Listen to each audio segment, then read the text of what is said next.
12 மணி நேரம் 16 மணி நேரம்லாம் வேலை பார்க்கணும். கொத்தடிமை மாதிரி வச்சுருந்துருக்காங்க கிட்டத்தட்ட கொத்தடிமை தான். அப்படி வேலை பார்க்க என்ன கொத்தடிமைக்கு சம்பளம் கிடையாது, இவங்களுக்கு சம்பளம்னு ஒன்று பேருக்கு கொடுத்துருக்காங்க.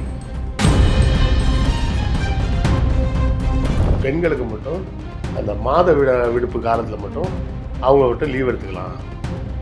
ஆனால் என்ன பண்ணணும், அந்த அதிகாரி முன்னாடி வந்து கையால் காமிக்கணும், பாரு ரத்தம் வருது. 77 முதல்ல இந்த மாஞ்சோலை தொழிலாளர்கள்லாம் ஒரு பெரிய போராட்டம் பண்ணுறாங்க. அப்போது எம்ஜிஆரோட ஆட்சியில் அடக்கப்படுகிறது.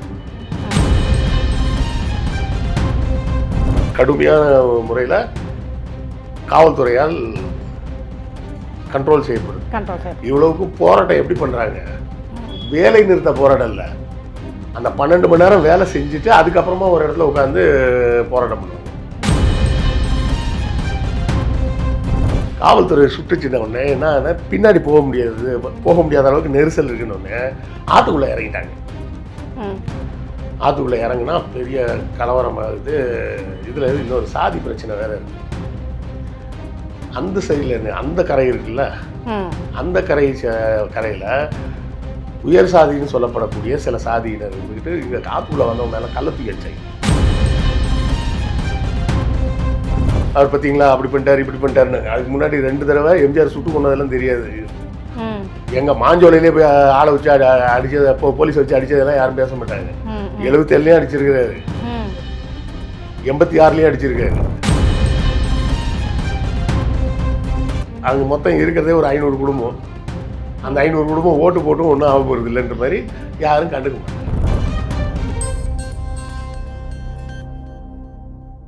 வணக்கம் சார். வணக்கம். ஸோ அந்த கம்பெனி வந்து உள்ளே வந்து இறங்கி இருக்குது, 99 வருஷம் லீஸுக்காக வந்து உள்ளே இறங்கி. Okay okay. இப்போ என்ன ஆகுதுன்னா அந்த இடம் வந்து வெறும் காடு. அது காடு.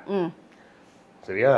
அந்த காட்டில் வழியாக அப்படியே போனீங்கன்னா அப்படியே பாவனாசம் போகலாம், அப்படியே போனீங்கன்னா களக்காடு வர போகலாம்.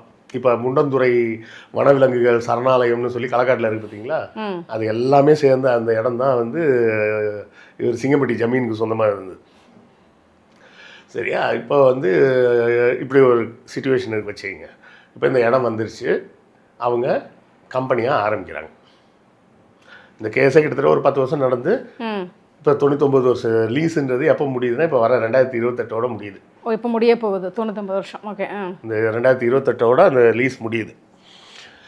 இப்போ அந்த இடத்த வாங்கி முதல் முறையாக என்ன பண்ணுறாங்க, அங்கே இருக்க மரத்தை எல்லாம் வெட்டி எல்லாம் சரி பண்ணி சமன் பண்ணி ஒரு டீ எஸ்டேட்டு ஃபார்ம் பண்ணுறாங்க. தேயிலை தோட்டத்தை உருவாக்குறாங்க. தேயிலை தோட்டத்தை உருவாக்கி அங்கே வேலை செய்வதற்கு பக்கத்தில் இந்த திருநெல்வேலி மற்ற பகுதிகளை சேர்ந்த தலித் மக்களை தான் முதல்ல கூப்பிட்டு போகிறாங்க. போய் அங்கே கூலி வேலைக்கு கூப்பிட்டு போகிறாங்க. கூலி வேலைக்கு போய் அவங்க தான் அந்த இடத்த பூரா மரத்தை வெட்டுறதுலேருந்து எல்லா வேலையும் செஞ்சு அவங்களே வீடு கட்டி அந்த வீட்டில் அவங்களே குடியிருக்கிறதுக்கு அவங்களுக்கு வீடும் கட்டி கொடுத்து, வீடுனா என்ன வீடு, இது மாதிரி ஒரு ரூம் இருக்கும், அவ்வளோதான். அந்த ஒரு கூரை கொட்டகை மாதிரி ஒரு கொட்டகை இருக்கும், அதுதான் அவங்களுக்கு ஒவ்வொருத்தருக்கும் ஒரு வீடு. இப்படியாக பண்ணி எல்லாம் அங்கேயே குடியேறுறாங்க. மிக மிக மிக சொற்பமான சம்பளம், மிக மிக மிக கடுமையான வேலை. அதாவது ஒரு நாளைக்கு சராசரியாக ஒரு ஆளால் 15 கிலோவுக்கு தேயிலை பறித்து கொண்டு வர முடியும். ஒரு சில நாட்களில் கட்டாயப்படுத்தப்பட்டு 150 கிலோ தேயிலை கூட அவங்கெல்லாம் பறிச்சிருக்காங்க. 150. ஒரு நாளைக்கு 12 மணி நேரம் 16 மணி நேரம்லாம் வேலை பார்க்கணும். கொத்தடிமை மாதிரி வச்சுருந்துருக்காங்க. கிட்டத்தட்ட கொத்தடிமை தான். அப்படி வேலை பார்க்க என்ன கொத்தடிமைக்கு சம்பளம் கிடையாது, இவங்களுக்கு சம்பளம்னு ஒன்று பேருக்கு கொடுத்துருக்காங்க. டைமுக்கு வரல அப்படின்னு சொன்னால் ஆப்சன்ட் போட்டுருவாங்க. ஆனால் நீங்கள் வேலையும் பார்த்துருக்கணும். ஆமாம், வேலையும் பார்க்கணும். ரொம்பலாம் இல்லை, 2 நிமிஷம் லேட்டாக வந்தால் கூட ஆப்சன்ட் போட்டுருவாங்க. ஐயோ, 9 மணினா 9 மணிக்கு அங்கே இருக்கணும், இல்லைன்னா ஆப்சண்ட்டு. சவுக்கடி இதெல்லாம் வேறு நடந்திருக்கு. அடிக்கவும் செஞ்சுருக்காங்க. ஆமாம், சொல்கிறத கேட்கல அப்படின்னு சொன்னால் கட்டி வச்சு அடிப்பாங்க. ஸோ கட்டி வச்சு அடி வாங்கிட்டு மறுநாள் வேலைக்கு வரணும். புண்ணு ஆறுனதுக்கப்புறம் வரேன்லாம் சொல்ல முடியாது. ஏன்னா நீங்கள் வேலைக்கு வந்தால் தான் சம்பளம், மாத சம்பளம்லாம் கிடையாது. இதில் வந்து ஒரே ஒரு இது மட்டும் கொடுத்துருந்தாங்க, பெண்களுக்கு மட்டும் அந்த மாத விடுப்பு காலத்தில் மட்டும் அவங்க விட்டு லீவ் எடுத்துக்கலாம் ஆனால் என்ன பண்ணணும், அந்த அதிகாரி முன்னாடி வந்து கையால் காமிக்கணும், பாரு ரத்தம் வருதுன்னு. ஐயோ. அப்போ தான் லீவு கொடுப்பான், இல்லைன்னா லீவு கிடையாது. அந்த லீவும் எது, சம்பளம் இல்லாத லீவு. இல்லை சம்பளம் இல்லை பரவாயில்ல நான் வீட்டில் படுத்துக்கிறேன்னு படுத்துக்கிட்டேன்னா மறுநாள் வேலைக்கு சேர்த்துக்க மாட்டாங்க. அதுவும் வேறு ரூல்ஸ். ஓகே. எனக்கு வேலைக்கு வந்தால் தானே சம்பளம். சரி எனக்கு சம்பளம் வேணாப்பா, எனக்கு தலை வலிக்குது நான் படுத்து தூங்குறேன் அப்படின்னு சொல்லிட்டு படுத்து தூங்குனீங்கன்னா மறுநாள் போனால் வேலைக்கு சேர்த்துக்க மாட்டாங்க. ஒரு உச்சபட்ச கொடுமை வந்து மக்கள் அனுபவிச்சிருக்காங்க. ஏன்னா அப்போ அந்த காலகட்டம் வந்து மக்களுக்கு தொழிலாளர்களின் நலன் உரிமை அப்படின்றத பற்றி எதுவுமே தெரியாத காலம். வஉசியை வந்து எல்லாரும் நம்ம எல்லாரும் நினச்சிட்டு இருக்கோம் அவர் கப்பல் கம்பெனி நடத்தினாரு அதனால தூக்கி உள்ள வச்சிட்டாங்கன்னு. அவர் தொழிலாளர்களுக்காக போராடினார். 1908 கிட்ட அவர் வந்து திருநெல்வேலியில் மிகப்பெரிய போராட்டம் நடத்துகிறார். என்ன சொல்லி போராட்டம் நடத்துகிறாருன்னா, அப்போ வந்து அந்த மில்லுக்கு வந்து வேறு ஏதோ ஒரு பேர், இப்போ அதுக்கு பேர் மெஜரா கோட்ஸ்னு இப்போ சொல்கிறாங்கல்ல, அந்த மெஜரா கோட்ஸுக்கு வந்து அப்போ வந்து வேறு ஏதோ ஒரு பேர், நல்ல பேர் டக்குன்னு ஞாபகம் இல்லை, நடுவில் ஞாபகம் வந்தோடனே சொல்கிறேன். அந்த மில் தொழிலாளிகளுக்கு ஒரு நாளைக்கு 10 மணி நேரத்துக்கு மேலே வேலை கொடுக்கக்கூடாது, வாரத்தில் ஒரு நாள் விடுமுறை கொடுத்து அந்த விடுமுறையோடு சேர்த்து சம்பளம் கொடுக்கணும், அவன் 6 நாள் வேலை பார்ப்பான், நீ 7 நாளைக்கு சம்பளம் கொடுக்கணும் அப்படின்னு அவர் போராட்டம் பண்ணி அது பெரிய போராட்டமாக வெடித்து வன்முறையாகி திருநெல்வேலியை பற்றிக்கிட்டு எரிஞ்சதும்பாங்க. அதில் தான் வந்து இவரை வந்து சம்மந்தமே இல்லாமல் செடிஷன் ஆக்டில் போடுறாங்க, தேச துரோக குற்றத்தில். அவர் போராடினது தொழிலாளர் முன்னேற்றத்துக்கு, உரிமைகளுக்கு. ஆனால் அவர் மேலே போடப்பட்ட கேஸு தேச துரோக குற்றம், 2 தீவாந்திர தண்டனை. அப்படின்னா ஒரு ஆயுள் தண்டனை இல்லை, தீவாந்திர தண்டனை. அப்படின்னா 20 வருஷம் அந்தமான் சிறைக்கு அனுப்பிச்சிடணும். அதில் 2, அப்போ கிட்டத்தட்ட 40 ஆண்டுகளுக்கு தண்டனை கொடுத்துருக்காங்க. தற்காலிகமாக மதுரையில் வச்சுருக்கும் போது வேறு சில வக்கீல்லாம் வச்சு வாதாடி அவரை வந்து அங்கே அனுப்பக்கூடாதுன்ற மாதிரிலாம் நிறைய போராட்டம் பண்ணி கடைசியாக ஒரு 6 வருஷம் கழித்து அவர் ரிலீஸ் ஆகி வெளியே வந்துட்டார். அந்த கேஸ் நிற்கலை கோர்ட்டில். அதுக்கப்புறமா ஹைகோர்ட் போகும்போது நிற்கலை. அதுக்கப்புறமா வெளியே வந்துட்டார். வந்து அவர் சொல்லணும்னா துயரத்துக்கெல்லாம் ஆளாகினார். இப்போ கூட இருக்கக்கூடிய நபர்கள் நிறைய பேருக்கு ஒரு விஷயம் தெரியாது, தெரியாமையே பேசிகிட்டு இருக்காங்க. இன்றும் அமெரிக்கா போன்ற பல நாடுகளில் சம்பளம்ன்றது வந்து வார சம்பளம் தான் இப்போவுமே. ஆமாம், வீக்லி சேலரி தான். மண்டே நீங்கள் வேலைக்கு வந்தீங்கன்னா சாட்டர்டே வர வேலை பார்த்துட்டு 7 நாளைக்குள்ள சம்பளத்தை வாங்கிட்டு போயிடலாம். சரியா? இதை வந்து வெள்ளைக்காரன் தான் முதல்ல என்ன பண்ணுறான், மாத சம்பளம்னு இந்தியாவில் மாற்றுறான். ஆனால் இது தெரியாமல் தொழிலாளர்கள் போனஸ் கேட்டு போராடுறாங்கன்னு சொல்லி எல்லாரும் சொல்லிட்டு இருக்கிறாங்க. இதை மாற்றினதே வந்து தப்பு. நீங்கள் நான் ஒன்று சொல்கிறேன், நீங்கள் கணக்கு போட்டு பாருங்கள், வேணால் கால்குலேட்டர் கூட எடுத்துக்கங்க. உங்களுக்கு ஒரு வார சம்பளம் 100 ரூபான்னு வச்சுக்கோங்க. ஒரு வாரத்துக்கே 100 ரூபான்னு வச்சுக்கோங்க. ஒரு கணக்கு போட ஈஸியாக இருக்கும்னு சொல்லுங்கள். அப்படின்னா மாத சம்பளம் 400 ரூபா இருக்குதா? ஆமாம். கரெக்டாக? ஆமாம். சொல்லும்போது கரெக்டாக இருக்குது. ஆமாம். கால்குலேட் பண்ணுங்கள். 400 × 12 எவ்வளவு? 4 × 12 48, 4800 ரூபா மாத சம்பளமாக. நீங்கள் இப்போ உங்களுக்கு என்ன தோணுது, ஒரு வாரத்துக்கு 400 ரூபா, மாதத்துக்கு 4 வாரம், அப்போ 400 ரூபா × 12 எனக்கு வருஷத்துக்கு 4800 ரூபா, கரெக்டு தானே அப்படின்னு தோணுது. இதே வார சம்பளமாக 100 ரூபாய்க்கு கணக்கு போட்டு பாருங்கள். ஒரு வருஷத்தில் எத்தனை வாரம் இருக்குது? 54 வாரம். 52. 52 × 100 5200. ஓகே. அப்போ நீங்கள் வார சம்பளம் வாங்கியிருந்தீங்கன்னா மொத்த வருஷத்தில் 5200 ரூபா வாங்கியிருப்பீங்க. மாத சம்பளம் வாங்குறதுனால கம்மியாக வாங்குறீங்க, 4800 தான் வாங்குறீங்க. மிச்சம் டிஃப்ரென்ஸ் எவ்வளவு? 400 ரூபா. அதாவது ஒரு மாத சம்பளத்தை வந்து மாத சம்பளம் தரேன்னு சொல்லிட்டு அந்த கம்பெனிக்காரன் பூரா ஏமாற்றிக்கிட்டு இருக்கான். இப்போ சொல்லுங்கள், தொழிலாளர்களுக்கு கொடுக்கப்பட வேண்டிய போனஸ்ன்றது கட்டாயமாக சலுகையா? கட்டாயமாக கொடுத்துதான் ஆகணும். ஏன்னா மாத சம்பளம் சொல்லி நீ அவனை ஏமாற்றிட்டு இருக்க. ஆமாம். அப்போது இங்கே தொழிலாளர்களுக்கு இங்கேயே எப்படின்னா, அங்கே மாஞ்சோலையில் வேலை பார்த்த தொழிலாளர்களுக்கு எப்படி? டெய்லி தான் சம்பளம். அதுவும் ஒரு நாள் லீவ் எடுத்தால் கூட வேலைக்கு வரக்கூடாதுன்றாங்க. இப்படிப்பட்ட கடினமான சூழலில் தான் அவங்க வேலை பார்த்துக்கிட்டு இருந்தாங்க பிரிட்டிஷ்காரன் காலத்தில். 1947 இந்தியா சுதந்திரம் அடையுது. சுதந்திரம் அடையும் போது இந்த இதெல்லாம் மாற்றணும் அப்படின்ற ஒரு சட்டத்திட்டங்கள்லாம் கொண்டு வரணும்.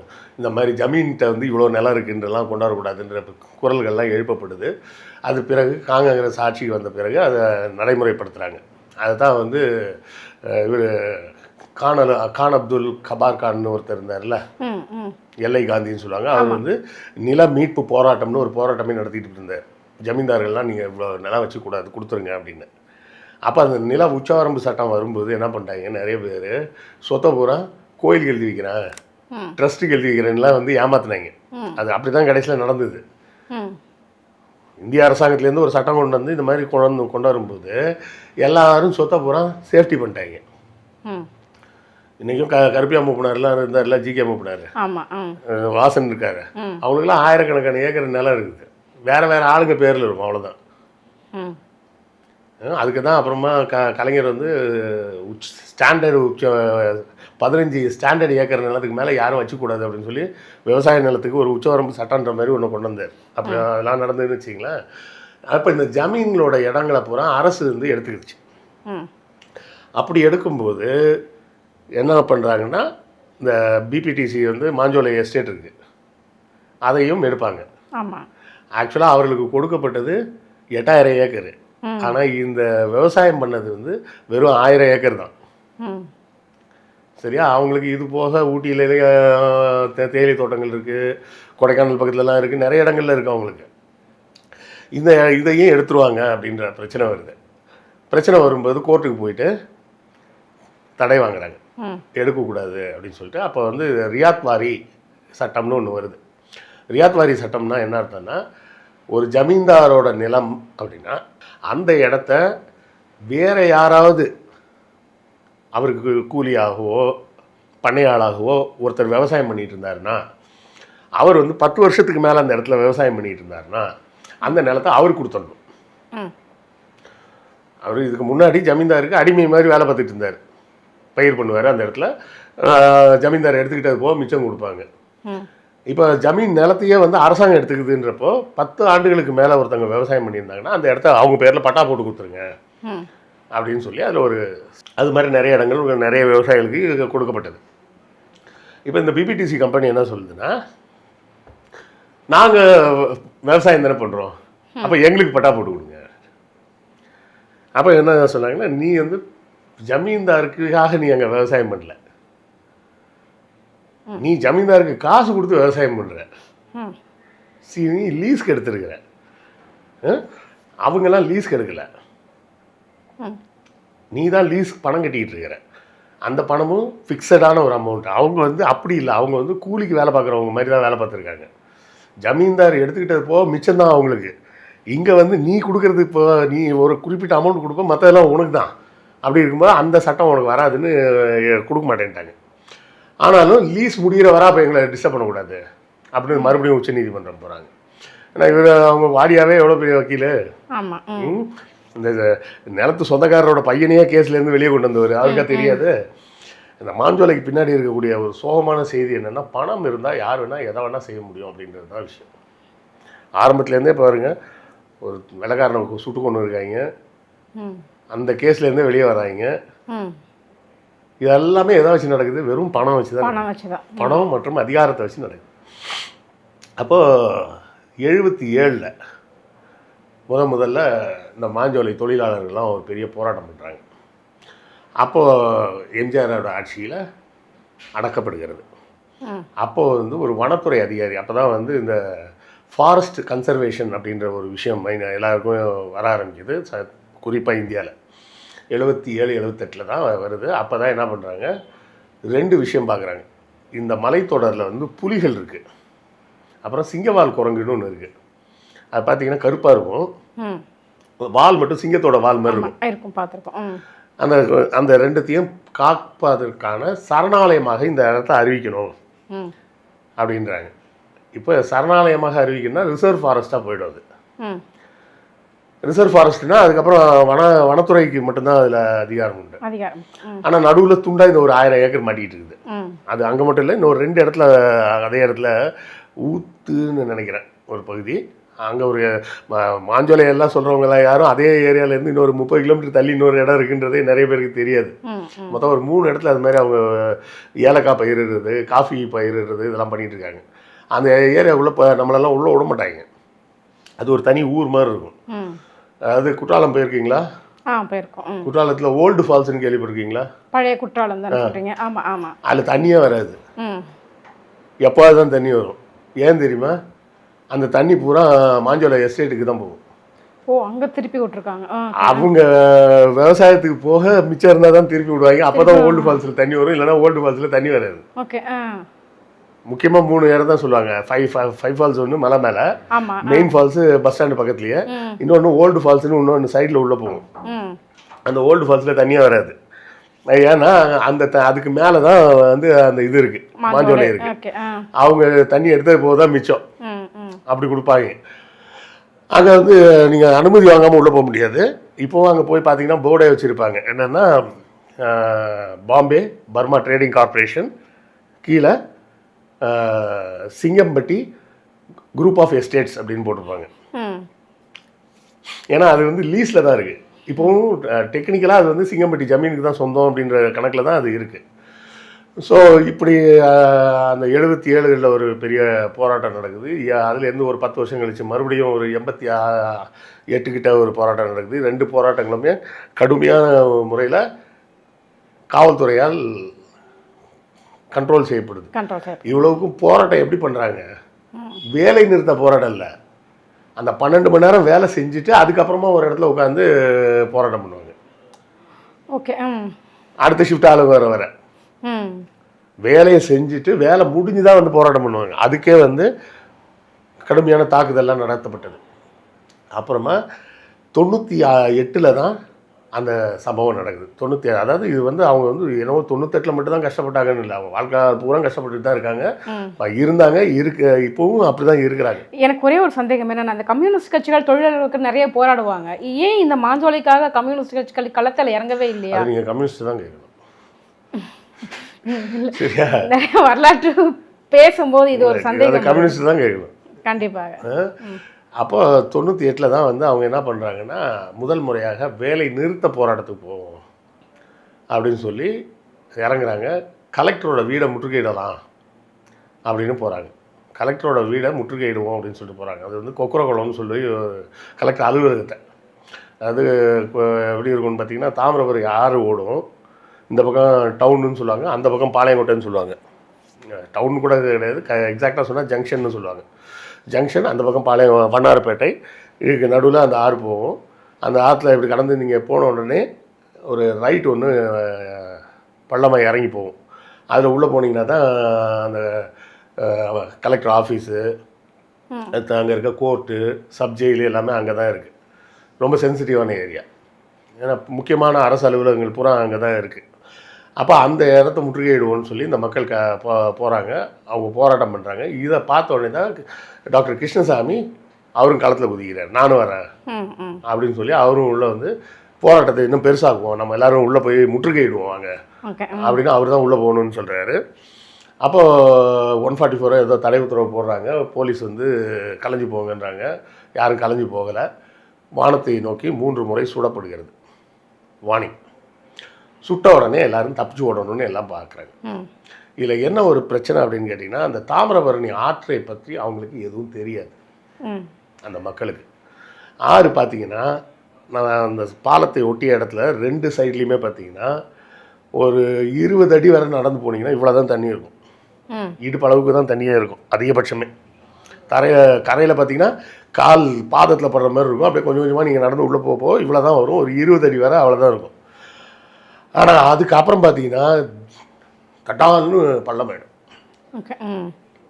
நீச்சல் தெரியாதவங்களால அங்கே போக முடியாது, தண்ணி வேற வேகமாக ஓடும்.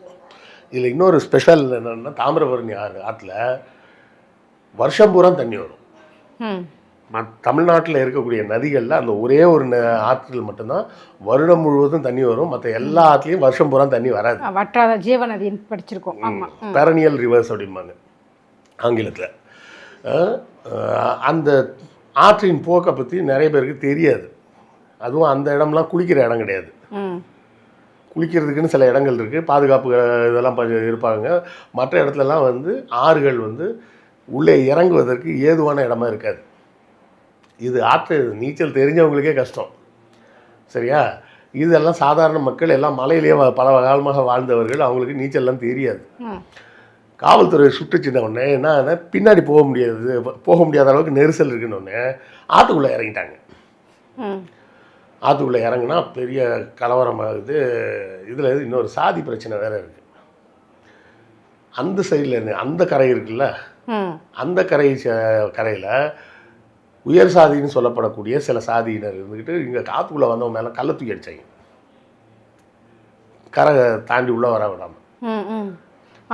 அப்போ வந்து சொல்லவே செஞ்சாங்க, நீங்களாம் ஒரு ஜாதி, உங்களுக்கெல்லாம் ஒரு கூட்டமாக, உங்களுக்கெல்லாம் ஒரு போராட்டம் செய்கிறடா அப்படின்னு சொல்லியே திட்டினாங்க. இதை வந்து அந்த மக்களே பதிவு பண்ணியிருக்காங்க. ஒருத்தர் சீனிவாசன் நினைக்கிறேன் அவர் பேர், டெத் ரிவர் அப்படின்னு சொல்லிட்டு ஒரு டாக்குமெண்ட்ரி எடுத்தார் இந்த சம்பவத்தை பற்றி. அதாவது அதில் பாதிக்கப்பட்டவங்களெல்லாம் போய் நேரில் போய் பார்த்து, அப்போ அதில் பேட்டி கொடுத்தவங்க அந்த பாதிக்கப்பட்ட மக்களே சொல்கிறாங்க, நீங்களாம் ஒரு சாதி, உங்களுக்கெல்லாம் ஒரு கூட்டம், உங்களுக்கெல்லாம் ஒரு போராட்டம் அப்படின்னு சில அந்த வேர்ட்லாம் போட்டு இதெல்லாம் என்ன அப்படியே சொன்னாங்க அப்படின்னு அவங்க பதிவு பண்ணியிருக்காங்க. இதில் என்னென்னா, அரசாங்கத்துக்கு உடனடியாக எந்த தகவலும் கிடைக்காத காரணம் என்னென்னா அந்த கலெக்டர் தான் காரணம். அது பேர் தனபால்னு பேர். அவரும் இந்த எதிர்கரையிலிருந்து கல்லடித்த சாதியை சேர்ந்தவர்னு சொல்லப்படுகிறது. அப்போ இது வந்து ஒரு ஒடுக்கப்பட்ட மக்களின் மீது அந்த சாதி வெறியோடு நடந்து கொண்ட ஒரு சம்பவம். அப்போ கலைஞர் தானே ஆட்சியில் இருக்காரு? ஆமாம், கலைஞர் தான் இருந்தார். கலைஞர் தான் ஆட்சியில் முதல் அறிக்கை வந்து அவர் கலெக்டர் இப்படி சொல்லியிருக்காரு, நாம் அது என்னன்னு ஆய்வு செய்வோம், பாதிக்கப்பட்ட மக்களுக்கு என்ன செய்யணுமோ செய்வோம் அப்படின்னு தான். ஏன்னா முதலமைச்சர் நேர்லேயே போய் பார்க்க முடியும். கலெக்டர் அனுப்பின ரிப்போர்ட்டை பார்த்துட்டு அவர் கொடுத்த முதல் அறிக்கை அதுதான் கொடுத்தாரு. ஆனால் அந்த அறிக்கையை வச்சுக்கிட்டே எல்லாரும் அவர் பார்த்தீங்களா அப்படி பண்ணிட்டார் இப்படி பண்ணிட்டாருன்னாங்க. அதுக்கு முன்னாடி 2 தடவை எம்ஜிஆர் சுட்டு கொண்டதெல்லாம் தெரியாது. எங்கள் மாஞ்சோலையிலே போய் ஆளை வச்சு அடித்தது, போலீஸ் வச்சு அடித்ததெல்லாம் யாரும் பேச மாட்டாங்க. 77லேயும் அடிச்சிருக்கிறாரு, 86லேயும் அடிச்சிருக்காரு. மாஞ்சோலையிலே போயிட்டு மக்கள். ஆமாம், அங்கே என்ன போராட்டம் உங்களுக்கு வேண்டி கிடக்குது, ஒழுங்காக வேலையை பார்க்க மாட்டீங்களான்னு போட்டு போலீஸை விட்டு அடிச்சிருக்காங்க. இவ்வளோக்கும் அந்த மக்கள் வந்து வேலை நிறுத்த போராட்டம் கூட பண்ணலை, வேலை செஞ்சுட்டு வந்து தான் போராட்டம் பண்ணியிருக்காங்க. எப்போதுமே இந்த மீடியாவில் பார்த்தீங்கன்னா வசதியாக ஒரு விஷயம் பண்ணுவாங்க, வேறு யாரும் பண்ணாங்கன்னா வெளியே சொல்ல மாட்டாங்க. அது டிஎம்கே ஆட்சியாக இருந்தால் மட்டும்தான் பேரை சொல்லுவாங்க. 77ல் யார் ஆட்சியில் இருந்தது? எம்ஜிஆர் இருந்தார். 86ல் ஆட்சியில் யார் இருந்தது? எம்ஜிஆர் தான் இருந்தார். சரி, 98ல் கலைஞர் பண்ணிட்டாருன்னு வச்சுப்போம். 2001ல் சிஎம் ஆனது யார்? ஜெயலலிதா தானே. ஏன் அந்த அம்மா என்ன பண்ணாங்க அதுக்கப்புறம்? ஒன்றுமே பண்ணலையே. அட்லீஸ்ட் இவர் வந்து இதுக்கு ஒரு கமிட்டி அமைச்சார், ஒரு ஓய்வு பெற்ற நீதிபதி தலைமையில் ஒரு கமிட்டி அமைச்சு அதில் பாதிக்கப்பட்டவர்கள் யார், பாதிப்பை ஏற்படுத்தியவர்கள் யார் அப்படின்னு சொல்லி அந்த கமிட்டி மூலமாக அறிக்கையெல்லாம் தயார் பண்ண சொன்னார். அந்த அறிக்கை வர்றதுக்குள்ளேயே ஆட்சி கலைஞ்சிருச்சு, அது ஆட்சி முடிஞ்சிருச்சு. இவ்வளோ நல்லவர் மாதிரி நடிக்கிற கிருஷ்ணசாமி என்ன பண்ணார், 2001ல் டிஎம்கே கூட போய் அலைன்ஸ் வச்சு 10 சீட் வாங்கினார். 2001ல் புதிய தமிழகத்துக்கு 10 சீட்டு கொடுத்தாங்க. ஏன்னா இவர் தான் போயிட்டு மக்களை ஒன்று திரட்டி பயங்கரமாக போராட்டம் எல்லாம் முன்னெடுத்து கலெக்டர் ஆஃபீஸ் எல்லாம் போராடினாரு. கவர்மெண்ட்டுக்கு எதிராக தான் போராடி இருக்கு. இல்லை, நான் எப்படி சொல்கிறேன், கருணாநிதிக்கு எதிராக தானே போராடினார். ஓகே, ஆமாம், டிஎம்கேக்கு எதிராக தானே போராடினார். அப்புறம் எப்படி டிஎம்கே கூட போய் கூட்டணி வச்சு 10 சீட் வாங்கினாரு.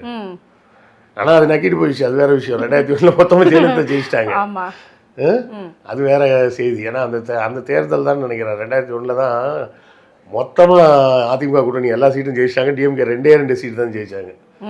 ஒன்று எக்மோரில் பருதி இளம்பழுதியும் துறைமுகத்தில் கலைஞரும் ஜெயிச்சாங்க. மற்ற எல்லா தொகுதியும் மொத்தமாக டிஎம்கே தோத்துருச்சு. அது அந்த 2001 எலெக்ஷனில். ஸோ அதுக்கப்புறமா அந்த மக்களுக்கு ஏதாவது நன்மை செய்யப்பட்டதா வச்சுதானா ஒன்றும் நடக்கலை. இப்போ வரைக்குமே அப்படி தான் இருக்கா சார்? இல்லை, அந்த மக்கள் வந்து திரும்பவும் போய் கேட்குறாங்க. என்ன கேட்குறாங்கன்னா, கவர்மெண்ட்டு இந்த கம்பெனியாக எடுத்து நடத்துங்க, அது ஏன் தனியார்ட்ட இருக்கணும், கவர்மெண்ட் எடுத்து நடத்துங்க. வனத்துறை என்ன சொல்லுது, அதெல்லாம் முடியாது, லீஸ் முடிஞ்சோடனே எங்கள்கிட்ட கொடுத்துருங்க, அது சரணாலயத்துக்கு சொந்தமான இடம், நடுவில் புலி வருதுன்னு அது வருது இது வருதுன்னு சொல்லிட்டு இருக்கீங்க, எல்லாம் காலி பண்ணிட்டு போங்க. சரி, அப்போ என்ன பண்ணலான்னா செட்டில்மெண்ட் கொடுத்து எல்லாரையும் அனுப்பிச்சிருங்க அப்படின்றாங்க. 53 வயசுக்கு வரையும் ஏதோ ஒரு வயசு, அதுக்கு கீழே இருக்கிற வயசுன்னு சொல்லி 2ஆக பிரித்து ஒரு செட்டில்மெண்ட் கொடுத்து அனுப்பிச்சிருங்க. எவ்வளோ செட்டில்மெண்ட் தெரியுங்களா? 2 லட்சம் ரூபாய். சார் கள்ளச்சாராய மரணத்துக்கே 10 லட்சம் கொடுக்குறாங்க, இதுக்கு வெறும் 2 லட்சம் தானா? அதுவும் எப்படி கொடுப்பாங்க? 50,000 ரூபா கொடுப்பாங்க, அக்ரிமெண்ட்டில் கையெழுத்து வாங்குவாங்க. அதிகபட்சம் 60 நாளைக்குள்ளே காலி பண்ணிடணும். காலி பண்ணி அவங்க குடியிருக்கிற வீட்டோட சாவியை கொண்டாந்து கொடுத்தா தான் மிச்சம் 1.5 லட்சம் வரும். இப்படி ஒரு செட்டில்மெண்ட் சொல்லி எல்லாரையும் போக சொல்லிட்டாங்க. அந்த மக்கள் வந்து இதை எதாவது பண்ணுங்க, ஏன் இந்த ஃபேக்ட்ரி இருக்குது, எல்லாம் இருக்குது, நீங்கள் நான் ஒழுங்காக நடத்துறீங்கன்னா நாங்கள் ரொம்பலாம் அந்த தேயிலை பறிக்கும் தொழிலாளர்கள் ரொம்பலாம் இல்லை, வெறும் 500 பேர் தான் இருக்காங்க. அந்த 500 பேருக்கு இவ்வளோ கொடுமை நடக்குது. அந்த கம்பெனி எதுவுமே பண்ண முடியல இப்போ வரைக்குமே. அந்த கம்பெனி ஒன்றுமே பண்ண மாட்டான், எந்த கம்பெனியும் பண்ண மாட்டான். கம்பெனிக்காரன் ஏன் பண்ண மாட்டான்னா அவன்கிட்ட காசு இல்லைன்னு கிடையாதுமா, அதிகார திமிர். ஏன் பண்ணணும்? இன்னைக்கு அவன் கேட்கறத நான் பண்ணா நாளைக்கு அவன் வேற ஒன்று கேட்பான். அவன் கேட்கறதுக்கெல்லாம் நான் கொடுத்துக்கிட்டு இருக்கணும். நான் முதலாளியா அவன் முதலாளியா? இந்த ஒரு எண்ணம் புரியுதுங்களா? கண்டிப்பாக சார். இப்போ நிறைய பேர் இப்போ ஆட்டோவில் நான் புக் பண்ணுவேன், ஃபோன் பண்ணி கேட்பாங்க, சரி இன்னொரு எக்ஸ்ட்ரா 20 ரூபா கொடுங்க. சரிப்பான்றேன். நான் ரொம்பலாம் அதுக்கெலாம் வாக்குவாதம் பண்ண மாட்டேன். ஏன்? வண்டி அவந்து. ஆமாம், 3 லட்ச ரூபா போட்டு வாங்கி வச்சுருக்கான், மெயின்டைன் பண்ணுறான். அந்த வண்டியில் எவ்வளோ கூலி வாங்குறதுன்னு அவன் தான் முடிவு பண்ண முடியும். நான் 10 நிமிஷம் போக போகிறேன், நான் என்னது முடிவு பண்ண முடியும்? இல்லை கவர்மெண்ட் ரூல்ஸ் இருக்குது அப்படின்னா ரூல்ஸ் பேசினா போகாமல் இருந்துக்கோ. ஆமாம், சரியா? சில பேர் கேட்பாங்க, சார் ஒரு எக்ஸ்ட்ரா 20 ரூபா முடிஞ்சால் கொடுங்க அப்படின்னு. இதில் என்ன தெனாவட்டாக பேசுவாங்க தெரியுமா? நான் 50 ரூபா கூட கொடுப்பேன், அதே நான் அவன் அதிகாரமாக கேட்குறது. அப்போ இவங்களுக்கு பணம் கொடுக்க வேண்டிய அந்த எக்ஸ்ட்ரா 20 ரூபா பிரச்சனை இல்லை, நான் பணம் கொடுக்குற இடத்துல இருக்கிறேன்றதுனால அதிகாரம் நான் தான், என்கிட்ட தான் அதிகாரம் இருக்குன்ற நினைப்பு.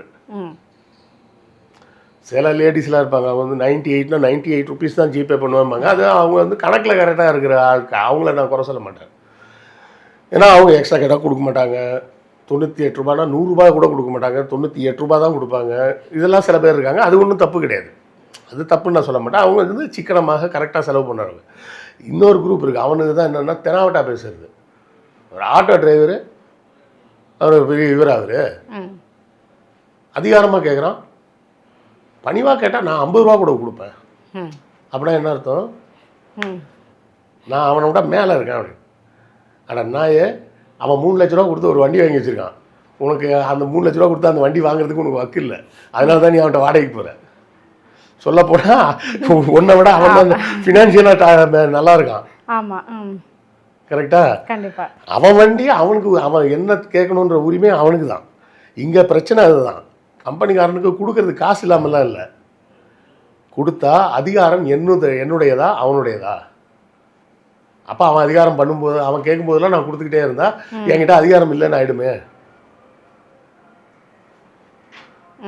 இந்த மக்கள் போய் கோர்ட்டில் கேஸ் போட்டாங்கன்னா இவங்களுக்கு கொடுக்க வேண்டிய நஷ்ட ஈடுக்கு தாண்டி ஒரு 10 மடங்கு செலவு கூட பண்ணுவோம். மற்ற எந்த ஆட்சியும் செய்யலை, அட்லீஸ்ட் இப்போ இருக்கிற ஆட்சிக்காரில் யாராவது எதாவது செய்வாங்களான்னா அவங்களும் செய்ய மாட்டாங்க. ஏன்னா இது செய்ய முடியாது, ஏன்னா இது வந்து ரிசர்வ் ஃபாரஸ்ட்னு அனௌன்ஸ் ஆகிடுச்சு. கண்டிப்பாக அந்த இடத்த வந்து திரும்ப அந்த மக்களுக்கு கொடுக்க முடியாது. இதில் வந்து சார் குறைந்தபட்சம் அந்த மக்கள் எந்த ஊரை சேர்ந்தவர்களோ அந்த ஊரில் அவங்களுக்கு ஒரு வீடு கட்டி கொடுக்கலாம். இந்த 2 லட்ச ரூபாய் வச்சு என்ன பண்ண முடியும்? அதான் கேட்க வரேன். ஆமாம், உயிரிழந்தாங்கல்ல அந்த மக்களுக்காக நஷ்டீடு கொடுத்தாங்களா, இல்லை அவங்களுக்காக அதாவது மறுவாழ்வுக்கு ஏதாவது ஏற்பாடு பண்ணாங்களா? அதுக்கும் கோர்ட்டில் கேஸ்லாம் நடந்தது, எதுவுமே அதுக்கப்புறம் ஜெயலலிதா வந்துட்டாங்க, அதுக்கப்புறம் ஒன்றுமே நடக்கவே இல்லை, அதோடு போயிடுச்சு. அதோட 2001 ஜெயலலிதா வந்தாங்க, அதோட அவங்களும் மறந்துட்டாங்க. அதுக்கப்புறம் 2006 டிஎம்கே வந்தால் அவங்களும் மறந்துட்டாங்க. அடுத்தால இன்னொரு 10 வருஷம் ஏடிஎம்கே இருந்தாங்க, அவங்களும் மறந்துட்டாங்க. இப்போது லீஸ் முடியறதுக்கு இன்னும் 2 வருஷம் இருக்குது, எல்லாருமே மறந்துடுவாங்க. ஏழைகளை பற்றி யாரும் நினைவில் வைத்துக்கொள்ள போவதில்லை. ஏன்னா அவங்களுக்கும் நமக்கும் இல்லை, அங்கே மொத்தம் இருக்கிறதே ஒரு 500 குடும்பம், அந்த 500 குடும்பம் ஓட்டு போட்டும் ஒன்றும் ஆக போகிறது இல்லைன்ற மாதிரி யாரும் கண்டுக்க மாட்டாங்க. அதுதான் விஷயம். ஏன்னா முக்கியமான விஷயம் என்னென்னா அந்த மக்கள் பெரும்பான்மையானவர்கள் தலித்துகள். அவங்கள கண்டுக்கிறதுக்கு ஆள் இல்லை அப்படிங்கிறது தான் நிதர்சனமான உண்மை. கண்டிப்பாக. மேலே பார்த்தீங்க அப்படின்னா இந்த வரலாறு கேட்கும்போது பயங்கர பிரமிப்பாக இருந்தது. எங்கே ஆரம்பித்து எங்கே வந்து முடிஞ்சிருக்குது அப்படின்னு. ஒடுக்கப்பட்ட மக்களுக்கான ஒரு நீதி வந்துட்டு மறுக்கப்பட்டதாகவே இன்னும் அந்த சமூகத்தில் இருக்குது அப்படிங்கிறது கொஞ்சமே ரொம்பவுமே ஒரு வேதனை அளிக்கக்கூடிய விஷயம். மாஞ்சோலையை பற்றி இப்போ இருக்கிற மக்கள் ரொம்ப தெரிஞ்சுக்கணும் அப்படிங்கிற ஒரு முக்கியமான காலகட்டம். நிறைய விஷயங்களை வந்து எங்கள் கூட பகிர்ந்துக்கிட்டீங்க. எங்கள் கேள்விகளுக்கு ரொம்ப சிறப்பான பதில் சொன்னீங்க. ரொம்ப நன்றி. நன்றி.